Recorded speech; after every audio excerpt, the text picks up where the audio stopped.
So good morning, everyone. Welcome to our Friday session. We just finished hearing a meditation and a song called Turn to Me. We're being called to turn toward the divine, turn toward the beloved every moment. The beloved has never turned away from us, but we seem to have turned away from that which is impossible to turn away from. And in doing so, we've created a whole world of impossible dreams. But now we turn back. We turn back to love. And this is going to form the foundation of our session here today. But before we get going, I'm going to invite Reverend Johannes to come up, and she's going to be joining me today. Thank you. And you can say hello to begin. Say hello to everyone. Good morning, everyone. Happy to be here. You know, it's beautiful, James. I have to tell you that many of you know that my husband and I, we moved. We bought a house and we moved here in Anahehi. I had not been in Namaste since Monday. On Monday, I teach the dance class, Latin dance class. And when I came here today, oh God, I just felt the holiness of the place.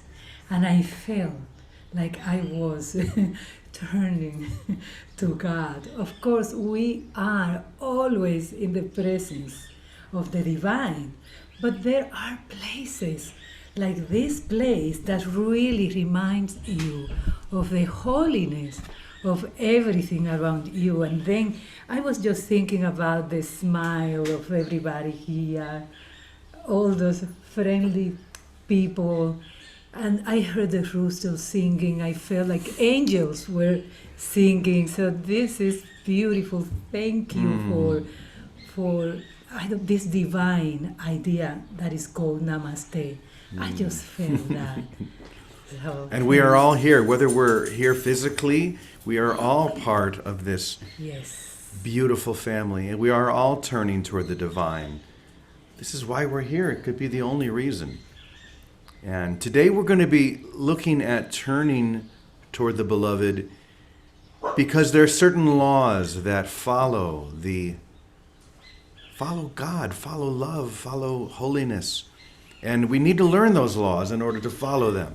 So last night I wrote something. I just sort of opened and allowed something to come through. So I'm going to put that up on the screen. We'll share this and then we will talk about it a little bit. So, the laws of God. Here we go. Now remember, this is uncompromising.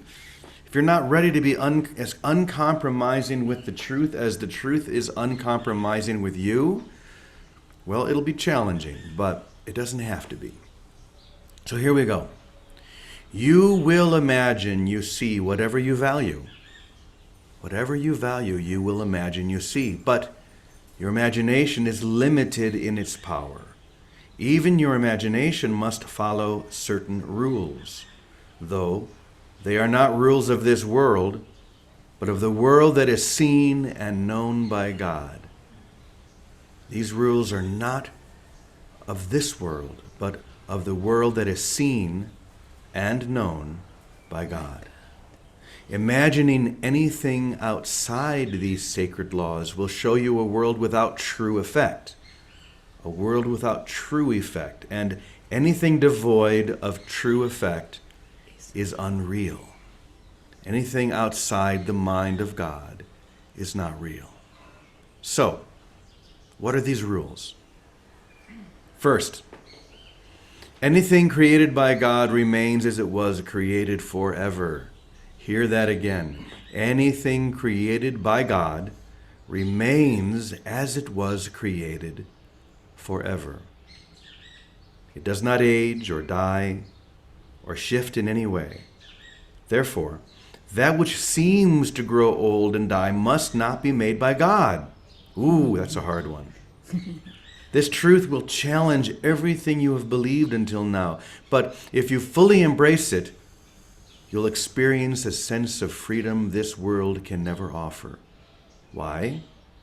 Because you know that you were created by God because you exist You know that you were created by God because you do exist, right?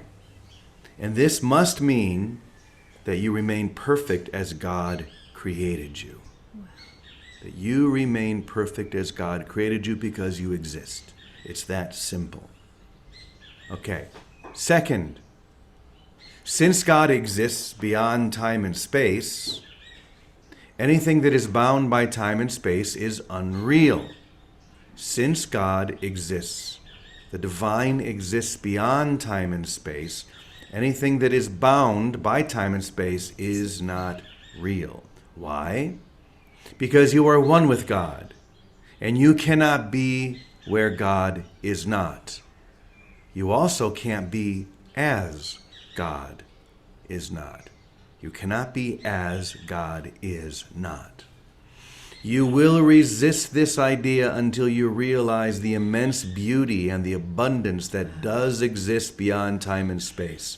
Just look around you now and observe all the things that are bound by the laws of decay and death. Now, imagine that there is a world beyond this one where nothing decays and nothing changes in any way. Try to imagine this world and you will be a step closer to heaven. Finally, since love is the only force in the universe, anything that seems to challenge love is without foundation.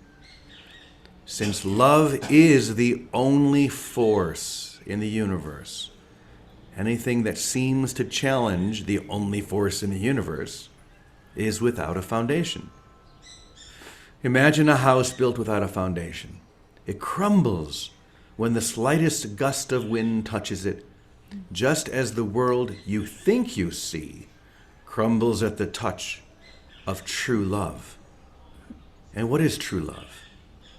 It is the love in which you were created and in which you remain forever. That's what true love is.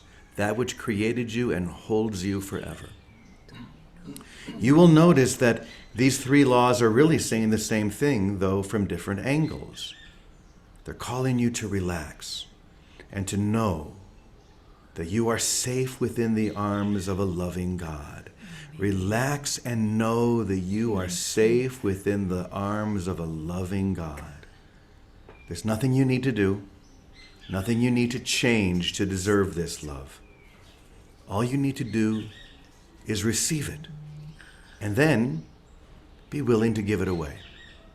The rest will be done for you rather than by you.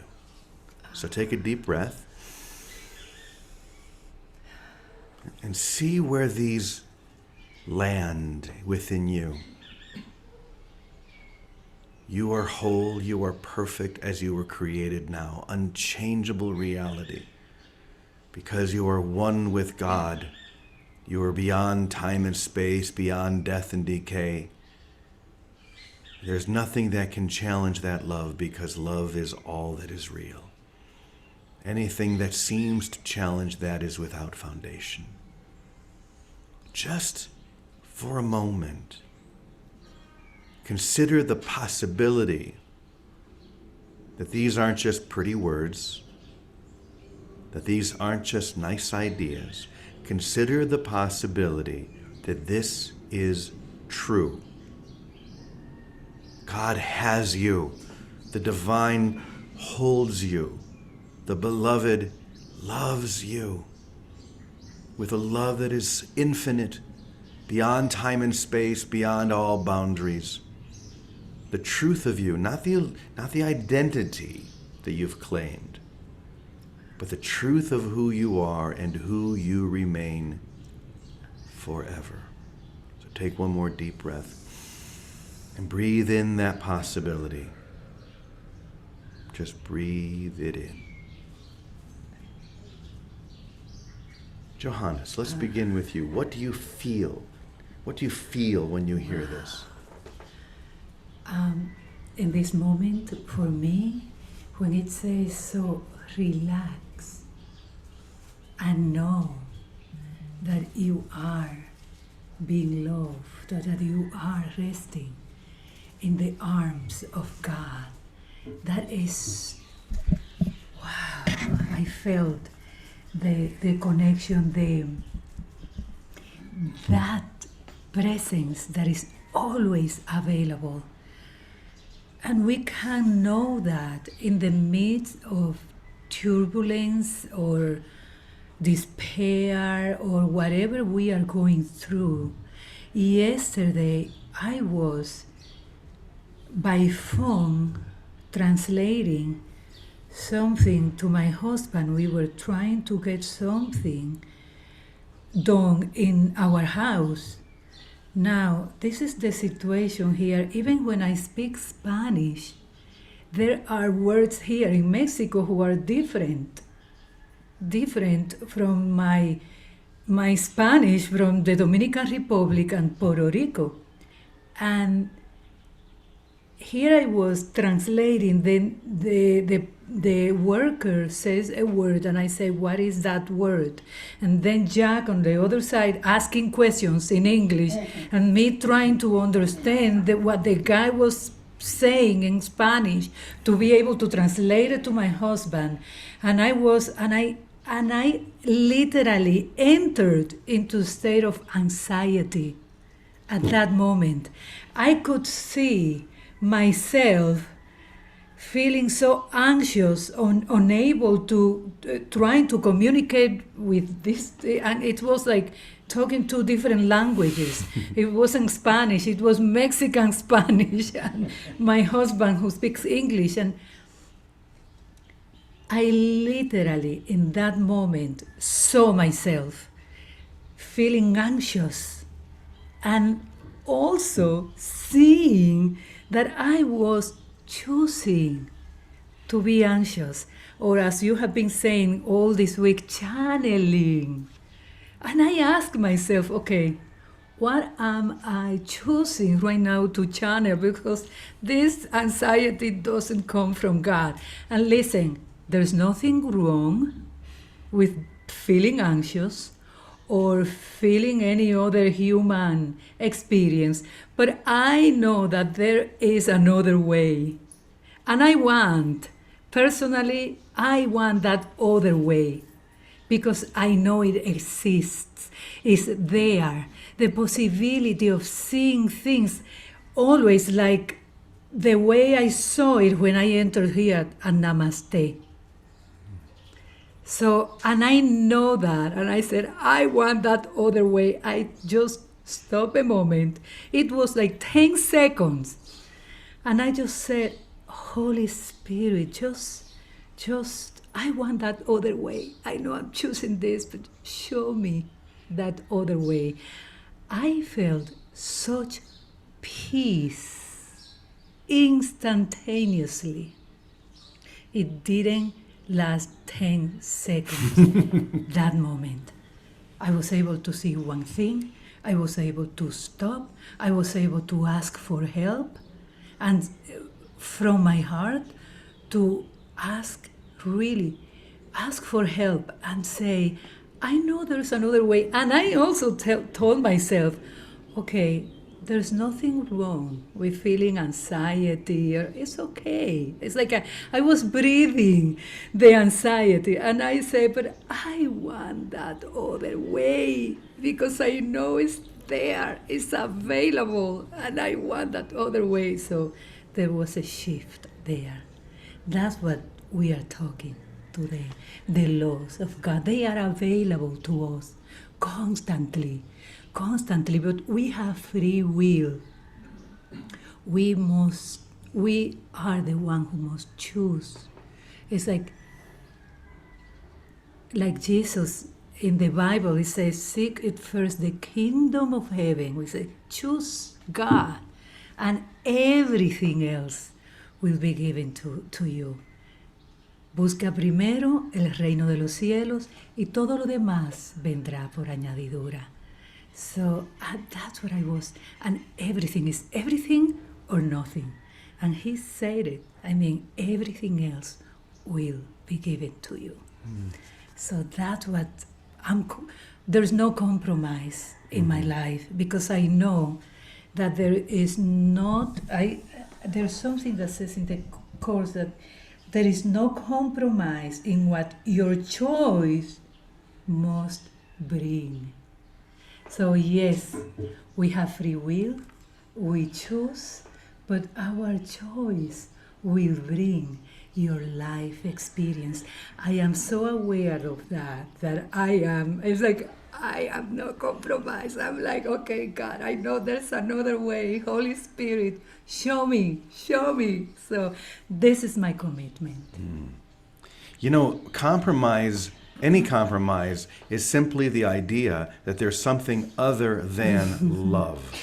And There's the idea being love and, exactly, or and love the or, instead of the single experience of only love is real. And it's a choice. It's a choice. Yeah, and it's also amazing. You said those words when you were in that situation of there must be another way.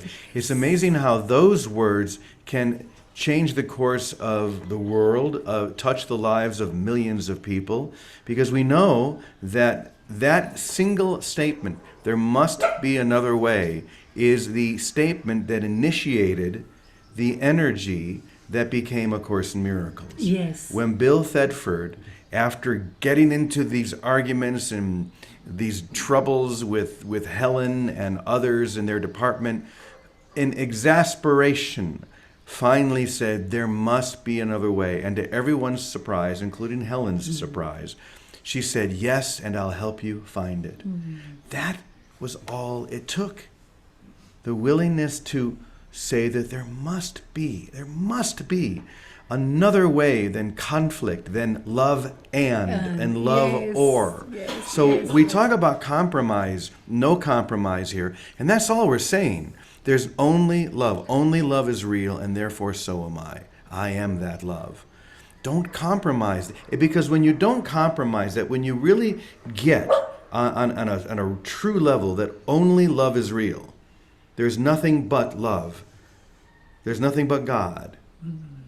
Everything, all the other questions, everything else just dissolves. You don't need anything more than that. That's why salvation is so simple. Because only love is real. Yes, and I say, I know there is another way, because I mean, there is there available, and say, that's the way, that period, y punto.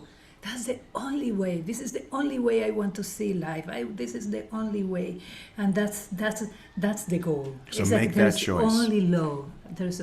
Choose only love, because this is who you are.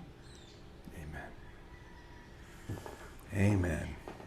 All right, Victoria. We've set them up for you. Now you got to knock them down, and like you do every day.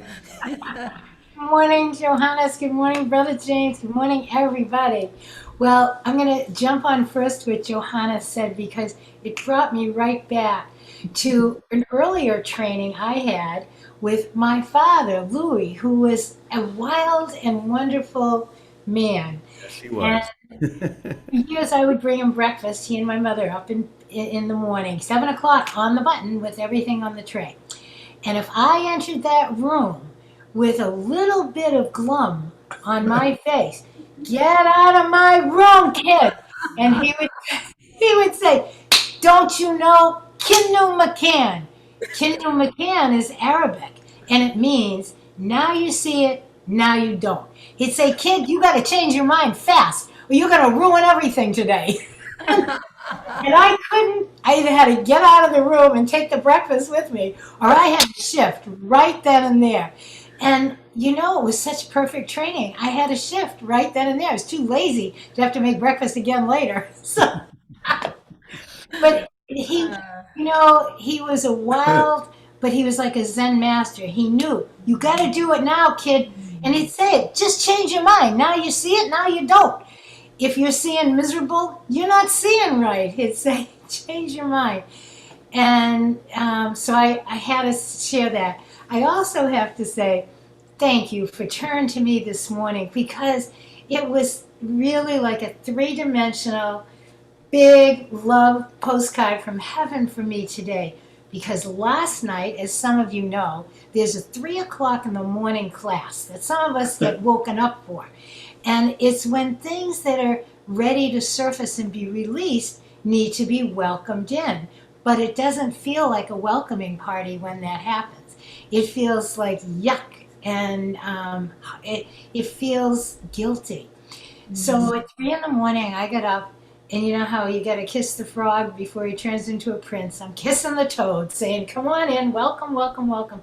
And I sit up and say, "Okay, Holy Spirit, here I am, welcome these feelings." I had this memory of where I had been unkind to one of my aunts, not overtly, but in a way I could have been, that made me feel very guilty. And I said, Aunt Anne's, I'm so sorry. She used to handle the office and all the books for the restaurant. And it came upon me, this big feeling of remorse and grief and guilt. And I had to really kiss the toad and welcome it in and sit with it, which I did. And but this morning, when I got up, and it was still lingering. I was grateful it came up, but I wasn't really totally shifted yet.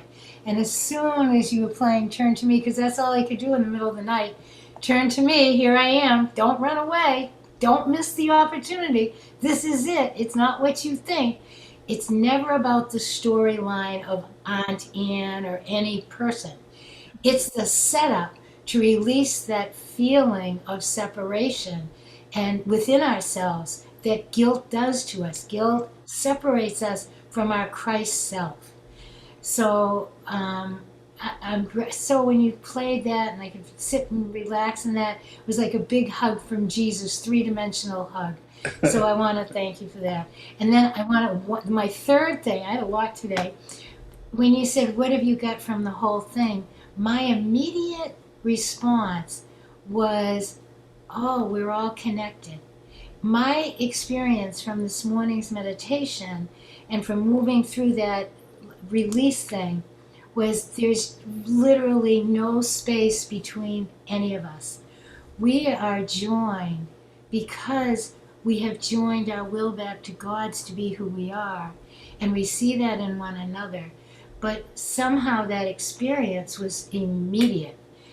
Immediately, like I could just feel like how there seems to be space between a body, but there isn't. I could, and that's that what Namaste is a joining of brothers in time to realize their true identity and live as God created us together. And that's a powerful field of holy oneness.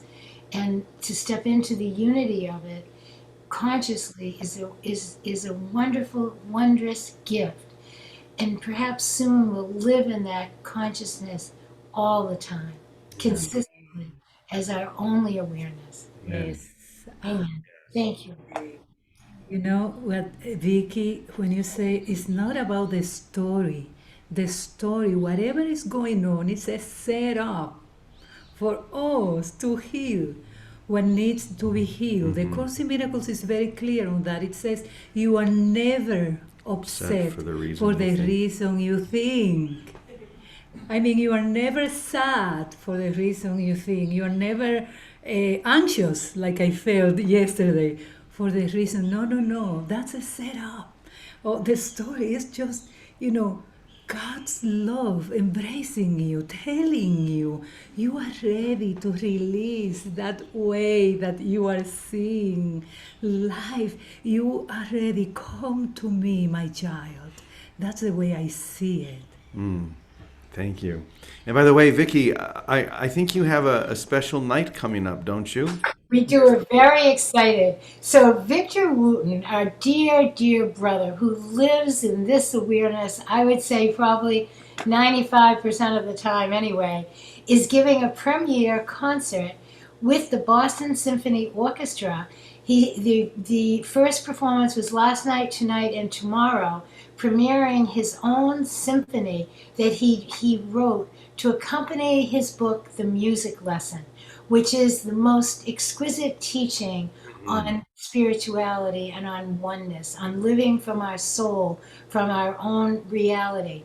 And so tonight we're going, Teddy and I, and we have a few other guys that are going to meet us at Symphony Hall. And it's a very exciting night because literally This is the music of the second coming. When a brother like Victor writes a piece of music, it's to bring into visibility and into immediate experience the love of God that we are born, raised, and live in now. And so this music is going to fill Symphony Hall, but it's a note that strikes all throughout the sonship. So, Jimmy, I'm very grateful to you for arranging that. I know where from whence it comes, and we're very excited and feel so just so excited and honored to be ushering in part of, and all of us are today, ushering in this music of the second coming, because that literally is what it is. However, whatever words you use, it's the dawning on our minds of our divinity, of our realization of our oneness with our Father, with God. Well, we are with you. I wish I could actually be sitting next to you. I do too. I do too. So he's playing. It's the first time in the history of the Boston Symphony Orchestra that they've had a guest artist that was an electric bassist, because he's going to play the electric bass. They have never featured that ever. Oh my So God. it's quite Big deal. an inaugural performance. Wow. Wow. So, Teddy, you're going as well. What would you like to share about our lesson today? Well, when you guys were talking, one of the things the Course says about compromise is it says all compromise is to death. So, that's Pretty direct. yeah, exactly. There you have it. And,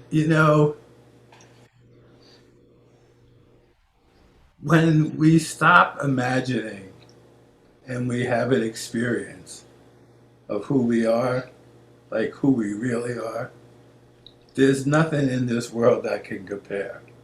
It is completely not of this world, and all of our imaginings, even that way, are bound by what we know or what we don't know.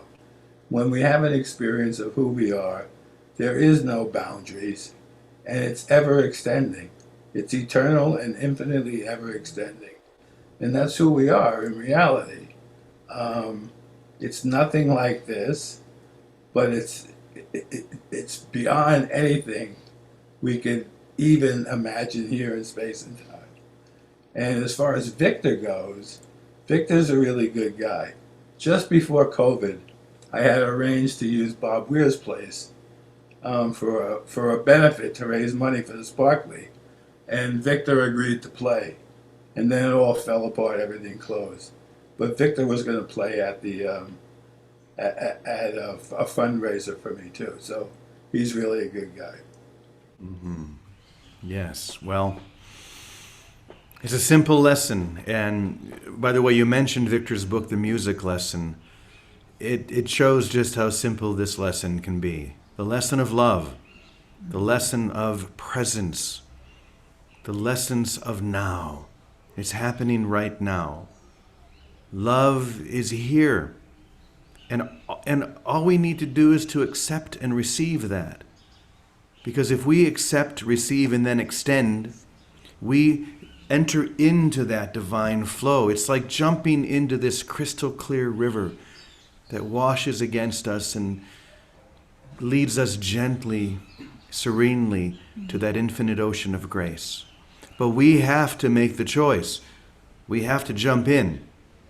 And that's all we're doing here, is we're making the choice to jump into this river of grace, of love, and then just to welcome everything and everyone, even the difficult experiences, to welcome them, like you were sharing, and Vicky, you were we all have them. It happens to each one of us, but what happens when we say amor fati to all of them? I love it. Not just to endure, but to love. When you wake up at 3 o'clock in the morning and you have something heavy in your heart, love that. When you feel anxiety rushing in, wrap your arms around even that, because then you can learn the lesson that only love is real. So just turn to me. Turn. Turn to me. Keep turning to God. Any final words from you?